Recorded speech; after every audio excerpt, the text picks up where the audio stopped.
बीच में मशहूर अभिनेत्री शबाना आजमी, एक मशहूर तरक्की पसंद शायर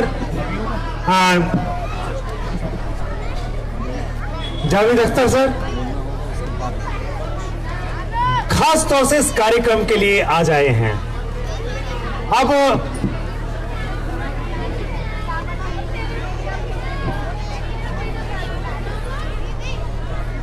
मजदूरों और कलाकारों की एकजुटता के इस कार्यक्रम में, जहां पर कि हर साल यहां पर इसी तरह का एक मेला होता है और यहां पर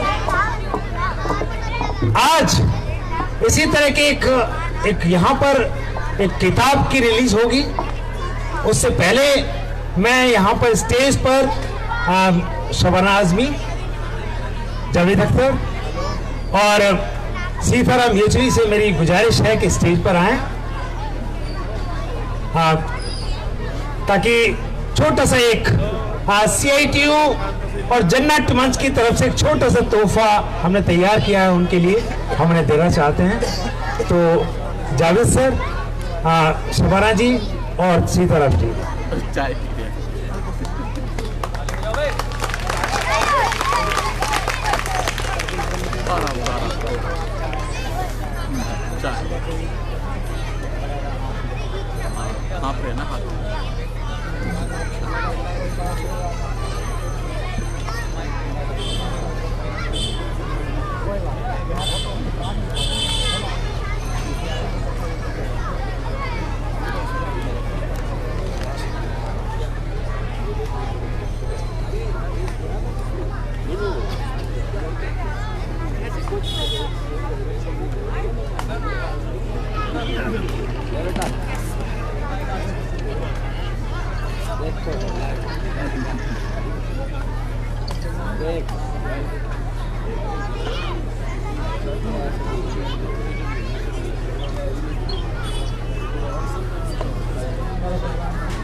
साथी सोमन, साथी दिनेश मिश्रा जी और JP शुक्ला से मेरी गुजारिश है कि आप आएं और छोटा सा तोहफा जो हमारे तैयार किया है उसको प्लीज।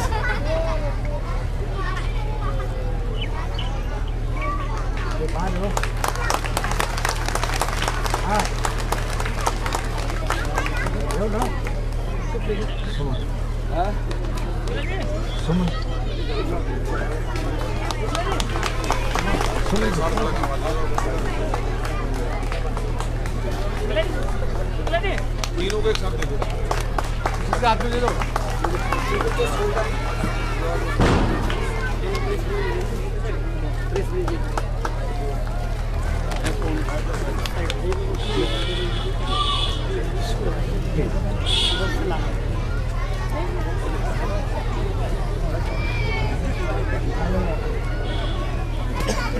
अब मैं स्टेज पर कॉमरेड KM तिवारी, कॉमरेड भमजीत,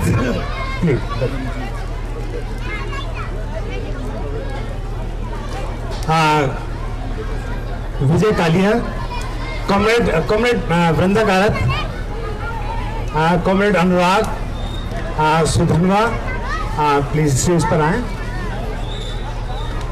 जी।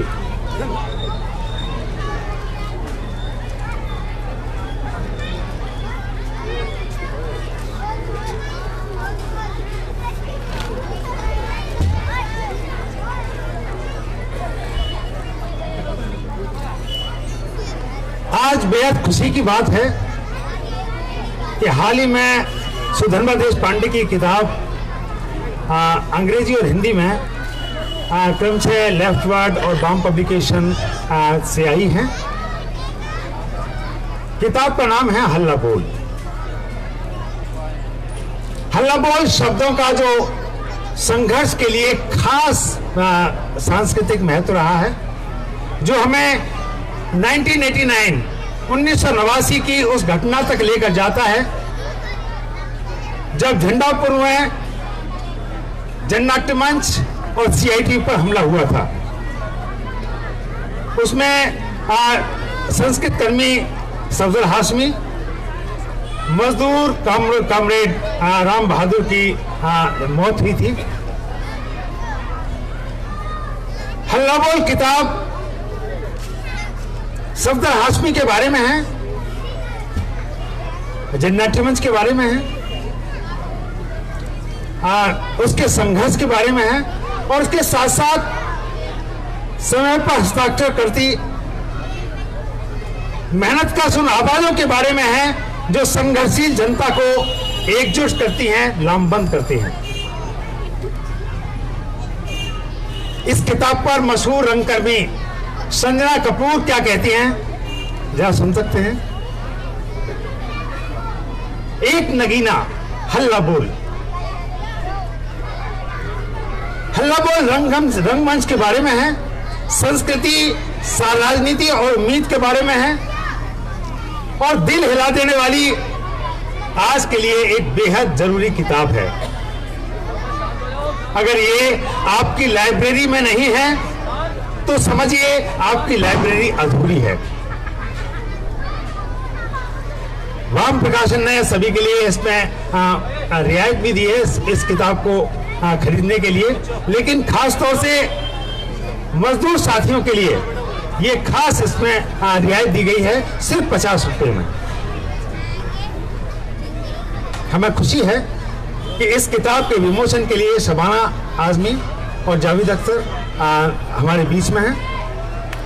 हमें याद होगा 31 साल पहले 8 जनवरी को शबाना आजमी ने दिल्ली में चल रहे अंतर्राष्ट्रीय फिल्मोत्सव के मंच से सफदर की हत्या के खिलाफ एक विरोध वक्तव्य पढ़ा था।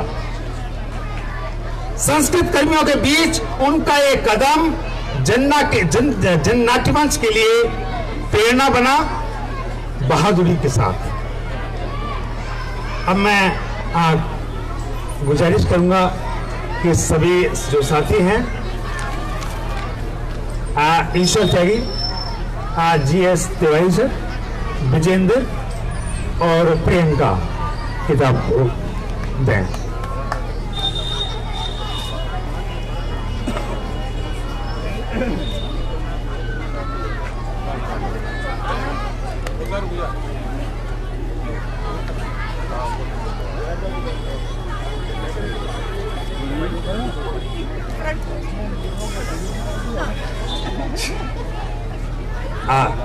हाँ खबर।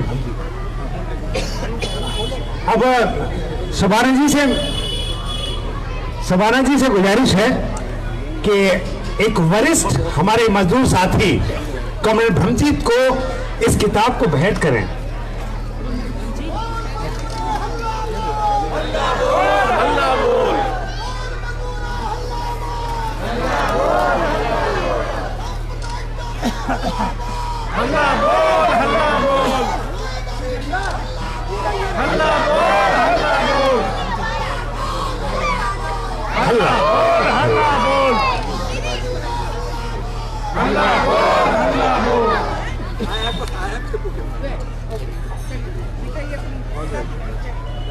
आमतौर पर किताबों का जो विमोचन होता है साहित्यिक गोष्ठी में होता है, लेकिन इस किताब का विमोचन इस जगह से बेहतर कोई और जगह हो नहीं सकती जहां पर मजदूर और कलाकारों की एकजुटता यहां दिखती है। झंडापुर का ये अंबेडकर पार्क।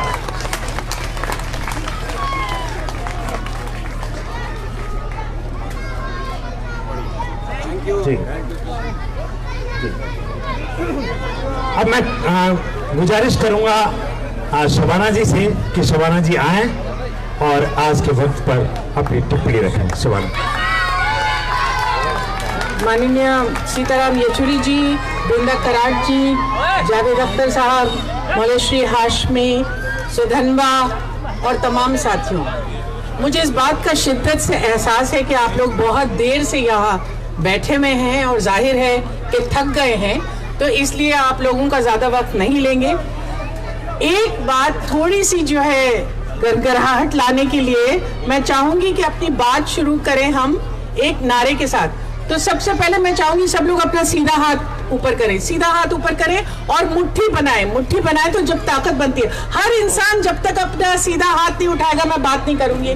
तो जो भी जहां भी है आप सब लोगों को करना पड़ेगा।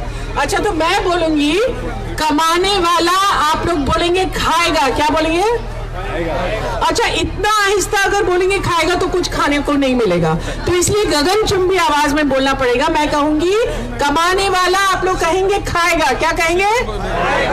फिर मैं बोलूंगी लूटने वाला, आप लोग बोलेंगे जाएगा। क्या बोलेंगे? मैं बोलूंगी नया जमाना, आप लोग बोलेंगे आएगा। क्या बोलेंगे? अच्छा, तो चलिए सबके सब एकजुट होकर गगनचुंबी आवाज में बोले कमाने वाला, कमाने वाला, लूटने वाला, लूटने वाला, नया जमाना, नया जमाना, नया जमाना आएगा। बहुत बहुत धन्यवाद। इस नारे से हमको जो है सफदर की याद आती है। आज से 31 साल पहले सफदर शहीद हुए। आज वो यहाँ होते और देखते कि किस तरह 31 साल बाद भी लोग यहाँ हिम्मत जुटा के आज का जो माहौल है उसमें बिना डर के यहाँ इकट्ठे हुए हैं, तो उनको सही में लगता कि जो काम उन्होंने शुरू किया है वो आगे जारी चल रहा है। मुझे यहाँ आके बिल्कुल ऐसा लग रहा है जैसे मैं अपने बचपन में फिर से लौट आई हूँ, क्योंकि कॉमरेड कैफी आजमी जो मेरे पिता थे वो ऐसे ही मुझे इतनी छोटी मैं थी जितने कि यहाँ सामने बच्चे हैं, और वो मैं सब कम्युनिस्ट वो पार्टी वर्कर्स के बीच में और मजदूरों के बीच में जाती थी मदनपुरा। वहाँ मुझे अपने कंधे पर बिठा लिया जाता था और वहाँ इसी तरह का माहौल था। तो एक बार फिर मुझे ऐसा लग रहा है कि सचमुच मेरा बचपन लौट आ गया और इसकी वजह से मुझे बहुत ताकत आ रही है। तो आप लोगों का बहुत धन्यवाद कि आपने मुझे यहाँ बुलाया है। यहाँ लिखा हुआ है कि ये कलाकारों का और मजदूरों का एक सम्मेलन है। जिस तरह से सफदर काम करते आए हैं, इसी तरह से जिस माहौल में मैं पली बड़ी हूँ, वहाँ हमेशा ये माना गया था कि कला को एक माध्यम बनाना चाहिए सामाजिक बदलाव का। और इसलिए जब हम यहाँ इकट्ठे होते हैं और सफदर को याद करते हैं, और खास तौर से मैं सुधन्वा जी से कहूँगी कि इन्होंने आज इतना ज़रूरी काम किया है, ये किताब लिखकर उसे हिंदी और अंग्रेजी में छापकर, और मैंने सुना है कि अभी बहुत सारी जबानों में इसका तर्जुमा होने वाला है, ताकि उनकी कहानी हमारे तक पहुंचे और हमारे अंदर एक फिर से जागरूकता पैदा हो। मुझे याद है कि जब मैं बहुत छोटी सी थी तो मेरे वालिद कैफी साहब के साथ ऐसे ही मदनपुरा में जाती थी और वहीं उन्होंने एक नज्म लिखी थी। उस नज्म का उन्वान है मकान। वो नज्म उन्होंने इसलिए लिखी थी कि वो ये देखते थे कि जो मजदूर अपने खून पसीने से एक आलीशान बिल्डिंग बनाता है, जब वो बिल्डिंग कंप्लीट हो जाती है तो एक चौकीदार को वहां खड़ा कर दिया जाता है उसके दरवाजे पर और उसको बोला जाता है कि तुम यहां से हट जाओ। तो इस माहौल को देखकर कैफी साहब ने नज्म लिखी थी मकान। उसके कुछ शेर यहां भी लिखे हुए हैं, उसी का मैं पहला बंद सुनाऊंगी अगर आपकी इजाजत हुई। आज की रात बहुत गर्म हवा चलती है, आज की रात न फुटपाथ पे नींद आएगी। सब उठो, मैं भी उठूं, तुम भी उठो, तुम भी उठो, कोई खिड़की इसी दीवार में खुल जाएगी। ये जो खिड़की की बात हम कर रहे हैं सिर्फ यही एक मुद्दे की नहीं है, उस खिड़की को खोलना जरूरी है जो इस वक्त कोशिश कर रहा है कि हमको बेड़ियों में बांध दिया जाए। हम अपने अंदर जागरूकता पैदा करें, हम लड़ाई करने की और संघर्ष करने की अपनी ताकत बनाएं। और सबसे ज्यादा जो मजदूर के साथ इस हाथ में आपके साथ हाथ बटा सकता है वो है कलाकार। और इसलिए मैं अपने आप को खुशकिस्मत समझती हूँ कि एक बहुत छोटे से स्टेटस में हम लोग यहाँ आके आपके साथ ये दिन जो कि इतना जरूरी दिन है, शहादत का दिन है सफदर हाशमी का, वो मना रहे हैं। और इस किताब का विमोचन किया है जो बहुत सारे लोगों तक ज़रूर पहुंचेगी। जावेद अख्तर साहब यहाँ हैं तो जाहिर है इनके ही सामने इनका शेर सुनाना उसके लिए ज़रा हिम्मत चाहिए, लेकिन मुझे ऐसा लगता है कि आजकल जो माहौल है और जिसमें जिस तरह के मुद्दे उठ रहे हैं उसमें 2-3 अलग अलग शेर हैं जावेद साहब के, तो अगर आपकी इजाज़त हो। खून से सींची है मैंने जो मर मर के, खून से सींची है मैंने जो मर मर के, वो जमी एक सितमगर ने कहा मेरी है। खून से सींची है मैंने जो मर मर के, वो जमी एक सितमगर ने कहा मेरी है। ठीक यही नहीं हो रहा है कि आज के दिन जब आप सीए की बात करते हैं तो क्या यही बात आप नहीं कह रहे हैं? तो इसको, इसकी गहराई तक पहुंचिए, इसकी गहराई को समझिए और इससे ताकत बनाइए कि संघर्ष करेंगे और करते रहेंगे। इसी तरह से सफदर को लेके ही मुझे याद आता है जावेद साहब का एक शेर, जो मुझको जिंदा जला रहे हैं वो बेखबर है, जो मुझको जिंदा जला रहे हैं वो बेखबर हैं कि मेरी जंजीर धीरे धीरे पिघल रही है। मैं कत्ल तो हो गया तुम्हारी गली में लेकिन, मैं कत्ल तो हो गया तुम्हारी गली में लेकिन, मेरे लहू से तुम्हारी दीवार गल रही है। तो आज हमने जो ये माहौल देखा है और सफदर की शहादत की जो खून उन्होंने बहा है उससे जो दीवार गली है और जो लोगों में ताकत आती है उसको मैं लाल सलाम कहती हूँ। बहुत बहुत धन्यवाद।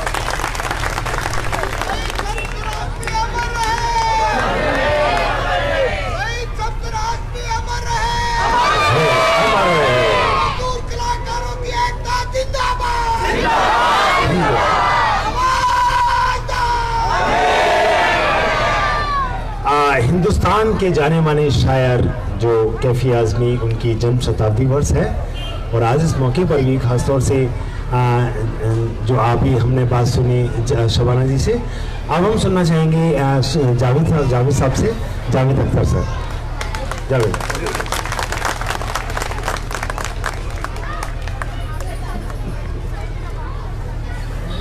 सीताराम जी, वृंदा जी, शबाना जी, मंच पे बैठे दूसरे साथियों, कॉमरेड्स, तमाम भाइयों बहनों, मैं मुंबई में रहता हूँ और इन दिनों रोज़ पढ़ने को आ रहा था कि दिल्ली में ऐसी सर्दी हो रही है जो कई साल से नहीं हुई। 117 साल में इससे ठंडा दिन नहीं हुआ, 75 साल में इतनी ठंडी रात नहीं हुई। रोज़ एक खबर ऐसी छपती। मौसम भी आते जाते रहते हैं। फरवरी में, अक्टूबर में शुरू होती है सर्दी, फरवरी के एंड। एक मौसम है जो हर मौसम में रहता है और वो मौसम है नाइंसाफी का, जुल्म का, बेईमानी का। और जैसे कभी कभी सर्दी कम होती है, कभी ज्यादा होती है, वैसे ही ये मौसम भी कभी कम होता है, कभी ज्यादा होता है। रहता तो यही मौसम है। आजकल सर्दी ज्यादा हो रही है, बहुत ज्यादा हो रही है, इतनी बरसों में नहीं हुई थी। तो मौसम आजकल बहुत ज्यादा ठंडा हो गया। ये बात कही जाती है कि असल में ये हिंदू मुसलमानों के बीच में एक दरार डाली जा रही है और इसमें मुसलमानों की परवाह नहीं है। ये गलत। ये जो कुछ हो रहा है ये हिंदुस्तान की माइनॉरिटीज, चाहे वो मुसलमान हो, जो भी हो, ये तो ऐसे जैसे अभी ये सीढ़ी चढ़ी ना, ये उधर 2 सीढ़ियां हैं, ऊपर आने के लिए सीढ़ियों की जरूरत होती है। ऐसे ही ये माइनॉरिटी सीढ़ियां, पहुंचना कहां है? पहुंचना क्या माइनॉरिटीज को कंट्रोल करने के लिए है? इतनी मेहनत क्या 15%, 16%, 13%, 12% लोगों के लिए हो रही है? नहीं, कंट्रोल चाहिए 85% लोगों। ये बहाना है।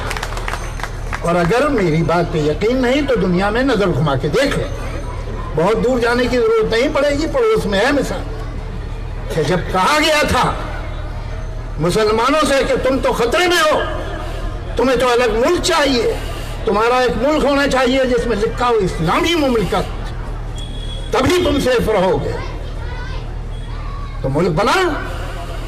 वहां तो हिंदुओं को, दूसरी माइनॉरिटीज को बेआवाज कर दिया गया। आज वो पता नहीं वहां कितने हैं और किस हाल में हैं। तो वहां जो मुसलमान हैं वो सब बड़े आराम से है ना, उनको सब आजादी है, उनको अपना अधिकार मिलता है। जवाब है नहीं। इस बुरे वक्त में भी आज मेरे पास और आपके पास जितनी आजादी है वो पाकिस्तान के एक आम मुसलमान के पास नहीं। तो ये हिंदू पाकिस्तान बनना है, इसे हिंदू पाकिस्तान बनाना है, कब्जा तो करना है हिंदुओं पे। ये 14-15% इनकी औकात क्या है, इनके लिए थोड़ी इतनी मेहनत होगी। जब हम कहते हैं तुम खतरे में हो, यहाँ मुसीबत है, यहाँ गद्दार भरे हुए हैं, घुसपैठिया आ गए हैं, तो खबरदार कोई अपने हक की बात ना करना, अपने अधिकार की बात ना करना भी बहुत मुश्किल है। सब चुप हो जाओ, कोई नहीं बोलेगा। ये हो रहा। और जब ये बात पैदा होती है तो मुल्क के हर आदमी को गुलाम किया जाता है। ये एक सेकंड, साइड में थोड़ा पीछे को आप ये देखिए कि ये मुल्क बांटा कैसे जाता है। हम समाज को बांटते कैसे? ये मुसलमान हैं, ये सिख हैं, ये हिंदू हैं, ये ईसाई हैं, ये पारसी हैं। ऐसे क्यों बांट रहे हो? ऐसे क्यों नहीं बांटते? ये बहुत अमीर हैं, ये काफी अमीर हैं, ये बीच मिडिल क्लास हैं, ये गरीब हैं, ये बहुत गरीब हैं, ये बिल्कुल गरीब। ऐसे क्यों नहीं बांटते? ऐसे नहीं बांटना, इसलिए कि इसमें सबकी असलियत खुल जाएगी, चेहरे से नकाब गिर जाएंगे। तो इसको ऐसे बांटो, हिंदू, मुसलमान, सिख, ईसाई। अगर ऐसे बांटा तो मालूम हुआ कि अमीर थोड़े से, नीचे जो लाखों करोड़ों गरीब हैं उनमें ज्यादातर हिंदू हैं। आज जो अनएम्प्लॉयमेंट है, बेरोजगारी है, वो क्या माइनॉरिटीज में है? और जो मेजोरिटी के लोग हैं सबको काम मिल चुका है। बड़ी अच्छी बात है भाई।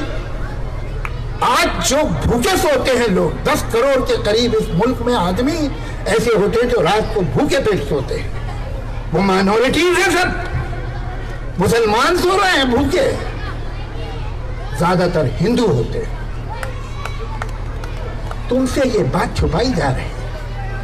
तुमसे कहा जाता है कि तुम अपनी बेरोजगारी के बारे में मत सोचो, तुम्हारे घर पे सर पे छत नहीं है मत सोचो, तुम्हें 2 वक्त रोटी नहीं मिलती मत सोचो, तुम्हारे बच्चे के पास स्कूल नहीं है मत सोचो, तुम्हारी बीवी को अस्पताल में दवा नहीं मिलती मत सोचो। तुम सोचो कि तुम हिंदू हो। गर्व करो अपने, भूखे मर जाओ लेकिन गर्व करते रहो। तुम्हारा बच्चा भीख मांगे मगर गर्व करते रहो। तुम्हारी बीवी मर जाए मगर गर्व करते रहो।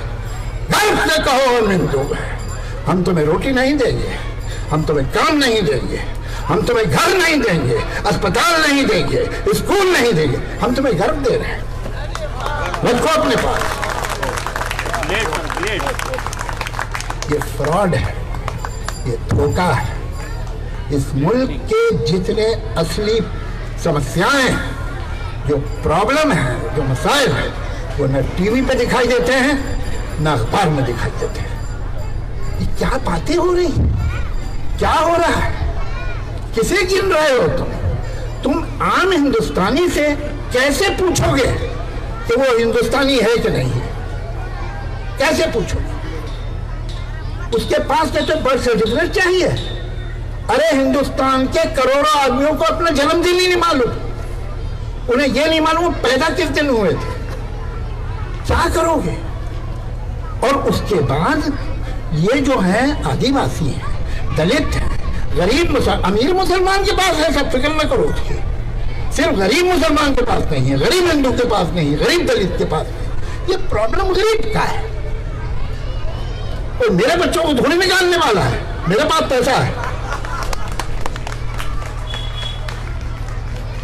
उससे तुम पूछोगे, उससे मालूम करोगे, जिसके वोट से तुम पावर में आए हो। अगर ये हिंदुस्तानी नहीं है तो तुम वहां बैठे कैसे हो? ये करोड़ों हिंदुस्तानियों ने जब तुम्हें वोट दिया था तब वो हिंदुस्तानी थे,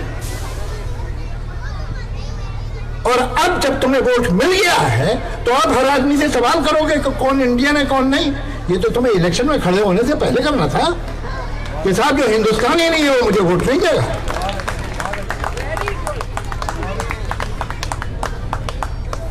ये जो गरीब तबका है, ये किसी अमीर मुसलमान के साथ कोई प्रॉब्लम नहीं होने वाला, फिक्र मत करो। ये जो गरीब हिंदू है, गरीब दलित है, गरीब ट्राइबल है, आदिवासी, ये उसको डिफ्रेंचाइज करना चाहते हैं। ये चाहते हैं कि उसके पास वोट की ताकत नहीं रहे। कहां निकालोगे? पाकिस्तान 5 मुसलमान नहीं लेगा इंडिया से, अफगानिस्तान 5 नहीं लेगा। ये जाएंगे कहां करोड़ों जिनको तुम कहोगे कि हिंदुस्तान के शहरी नहीं है, ये यहीं रहेंगे, यहीं नौकरी करेंगे, यहीं काम करेंगे। कितने डिटेंशन कैंप बना लोगे? 15 करोड़ 12 करोड़ आदमी को डिटेंशन कैंप में रखोगे, खाना खिलाओगे उन्हें?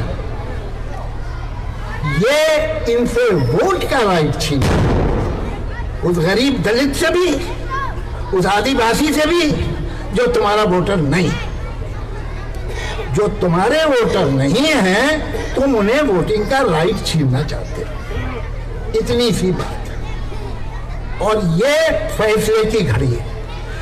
राजनीति में चीजें होती रहती है, उल्टी सीधी, कहीं कुछ राइट हो गया, कहीं कुछ गलत बयान आ गया, कहीं कुछ हिस्ट्री की किताब चेंज होती है, छोटी मोटी, इतना बड़ा मुल्क है। लेकिन ये फैसले की घड़ी है। क्या इस मुल्क का जो गरीब पिछड़ा हुआ इंसान है उसके पास वोट देने का अधिकार होना चाहिए या नहीं होना चाहिए? फैसला सिर्फ ये, सब बाकी बेकार बातें। बात यह है कि जो पिछड़ा है, जो दलित है, जो गरीब है, जो इनका वोटर नहीं है, जो रोटी मांगता है, जो घर मांगता है, जो अस्पताल मांगता है, उसको वोट का राइट नहीं होना चाहिए। ये करोड़ों कहीं नहीं जाने वाले, ये यहीं रहेंगे, इन्हें कोई नहीं लेगा। और इतनों का तो भाई तुम मर्डर भी नहीं कर पाओगे। ये सिर्फ वोट की ताकत छीनने के लिए।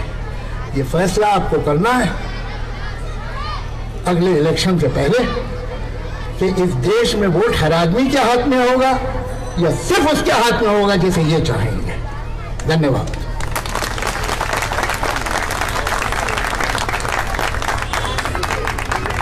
बहुत बहुत शुक्रिया जावेद साहब। इतनी उत्तेजक और इतने इंस्पायरिंग वक्तव्य के बाद अब हम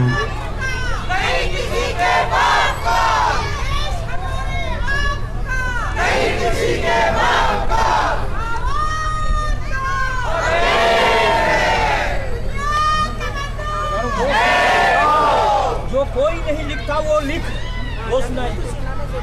वही ले जाओ, उस नज़्म को जो जावेद साहब की ताज़ा तरीन है, उनसे गुजारिश है कि वो जरूर सुने। बातें कर लीजिए, मदारी को बिना तमाशा दिखाए छोड़ते नहीं।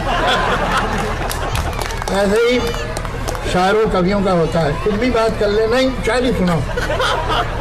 तो इन दोनों कुछ दुखे दिल से मैंने भी लिखा है, सुना देता हूँ आपको। आपको एक पोएम और एक गजल सुनो। पहले पोएम सुन लीजिए।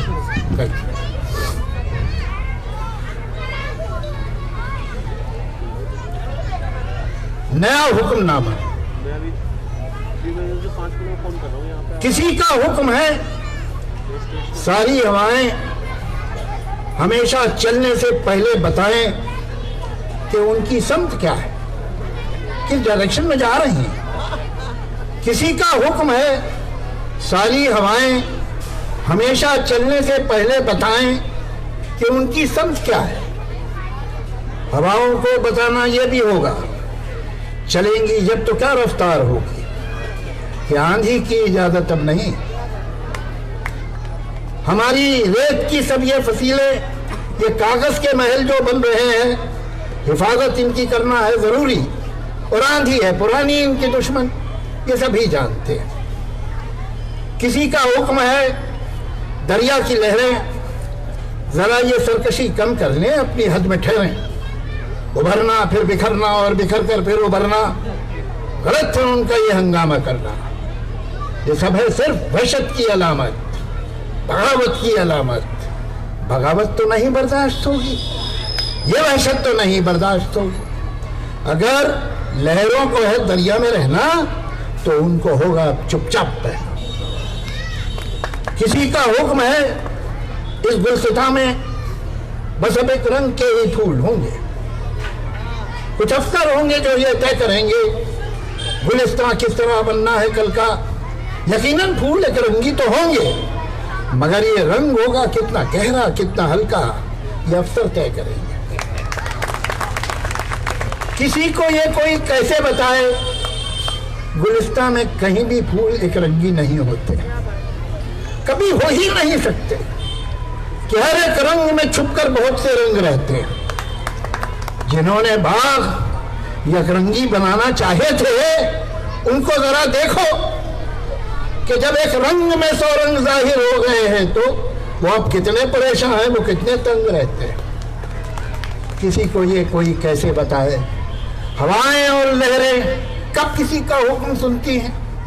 हवाएं हाकिमों की मुट्ठियों में हथकड़ी में बैतखानों में नहीं रुकती। ये लहरें रोकी जाती हैं तो दरिया कितना भी हो पुरसुकून बेताब होता है, और इस बेताबी का अगला कदम सैलाब होता है। अब वो जो गजल के 2-3 शेर हुक्म किया था मैंने, लगे सुना देता हूं। जो बात कहते डरते हैं सब, तू वो बात लिख। जो बात कहते डरते हैं सब, तू वो बात लिख। इतनी अंधेरी थी न कभी पहले रात, लिख।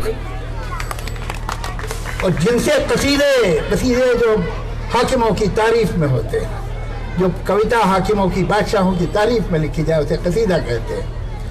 जिनसे कसीदे लिखे थे वो फेंक दे कलम, फिर खून दिल से सच्चे कलम की सिफात लिख। जिनसे कसीदे लिखे थे वो फेंक दे कलम, फिर खून दिल से सच्चे कलम की सिफात लिख। और जितने भी तंग दायरे हैं सारे तोड़ दे, अब आँख खुली फिजाओं में अब कायनात लिख। और जो रोजनामों में, रोजनामे न्यूज़पेपर, जो रोजनामों में कहीं पाती नहीं जगह, जो रोज हर जगह की है वो वारदात लिख। और जो वाकयात हो गए उनका तो जिक्र है, लेकिन जो होने चाहिए वो वाकयात लिख। जो बात कहते डरते हैं सब, तू वो बात लिख। इतनी अंधेरी थी मैं कभी पहले रात, लिख।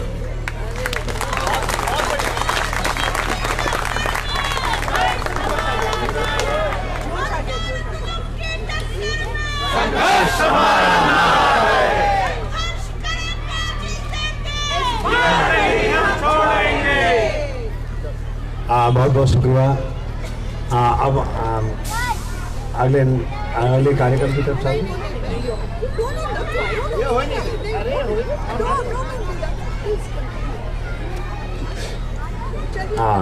अब हम अगले कार्यक्रम की तरफ चलते हैं। अगला कार्यक्रम हमारा नाटक है। नाटक की अभी हम पेशकश यहाँ पर होगी।